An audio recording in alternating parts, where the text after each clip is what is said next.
नमस्ते दोस्तों, आपका स्वागत है इंस्पायर 19993 में।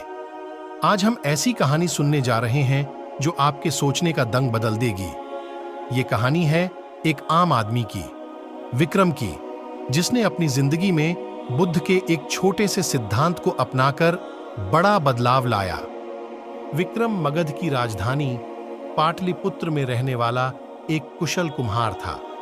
उसके हाथों से निकलने वाले मिट्टी के बर्तन न सिर्फ मजबूत होते थे, बल्कि उनकी सादगी और सुंदरता के लिए भी जाने जाते थे। बाजार में सभी उसकी कला का लोहा मानते थे, लेकिन धीरे धीरे बाजार का मिजाज बदलने लगा। बड़े व्यापारियों ने सस्ते दामों में आकर्षक दिखने वाले पर जल्दी टूट जाने वाले बर्तन बेचना शुरू कर दिया। ग्राहकों की नजरों में चमकदम और सस्ता दाम ज्यादा अहम हो गया। विक्रम की दुकान पर ग्राहक कम होने लगे। वो दिन रात मेहनत करता था, पर कमाई कम होती जा रही थी। अपने परिवार का खर्च चलाना भी मुश्किल। एक शाम निराशा से टूट चुका विक्रम बाजार से लौट रहा था। रास्ते में उसे एक शांत वातावरण महसूस हुआ। धीरे धीरे वह आवाज की तरफ गया तो देखा एक पेड़ के नीचे बुद्ध उपदेश दे रहे थे। विक्रम उनके पास बैठ गया और अपनी परेशानी सुनाई। बुद्ध ने ध्यान से सुना, फिर पूछा, विक्रम, तुम अपने बर्तनों की खूबियों के बारे में क्या सोचते हो? विक्रम ने निराश होकर कहा, मेरे बर्तन मजबूत जरूर हैं, पर सस्ते नहीं। शायद यही वजह है कि लोग उन्हें नहीं खरीदते। बुद्ध मुस्कुराए और बोले, विक्रम, हर चीज में एक खूबी होती है। तुम सिर्फ दूसरों की चीजों को देख रहे हो, अपनी नहीं। तुम्हारे बर्तन मजबूत हैं, ये उनकी खूबी है। अब ये सोचो कि तुम इस खूबी को कैसे और निखार सकते हो। बुद्ध के शब्दों ने विक्रम के मन में हलचल मचा दी। वापस घर लौटकर वह देर रात तक जागा रहा। उसने सोचा कि बुद्ध शायद सही कह रहे हैं। उसने अपने बर्तनों की खूबियों और कमियों पर गौर किया। उसने ये भी सोचा कि बाजार में किन चीजों की कमी है। सुबह होते ही विक्रम ने नई ऊर्जा के साथ काम शुरू किया।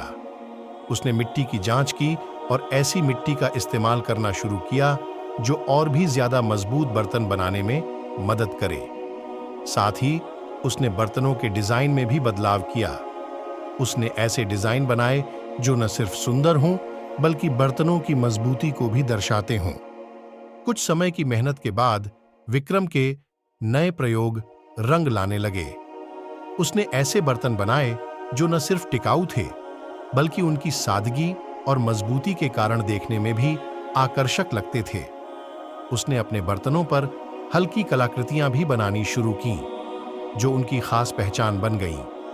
धीरे धीरे लोगों को विक्रम के बर्तनों की खासियत समझ में आने लगी। ग्राहक उसकी दुकान पर लौटने लगे।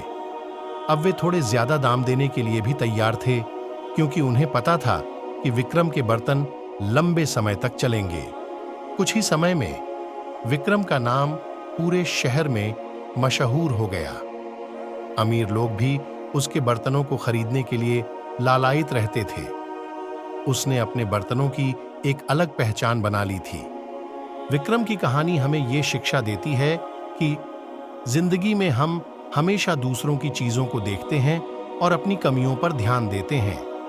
बुद्ध के सिद्धांतों की तरह अगर हम अपने अंदर की खूबियों को पहचानें और उन्हें निभाएं, तो हम भी विक्रम की तरह सफल हो सकते हैं। दोस्तों, ये कहानी आपको कैसी लगी? अगर आप भी अपनी जिंदगी में कुछ बदलाव लाना चाहते हैं, तो बुद्ध की शिक्षाओं को अपनाएं और अपने अंदर की खूबियों को पहचानने की कोशिश करें। जरूर आप भी विक्रम की तरह सफल हो सकते हैं। धन्यवाद दोस्तों, और आपका इंतजार करेंगे हमारी अगली कहानी में।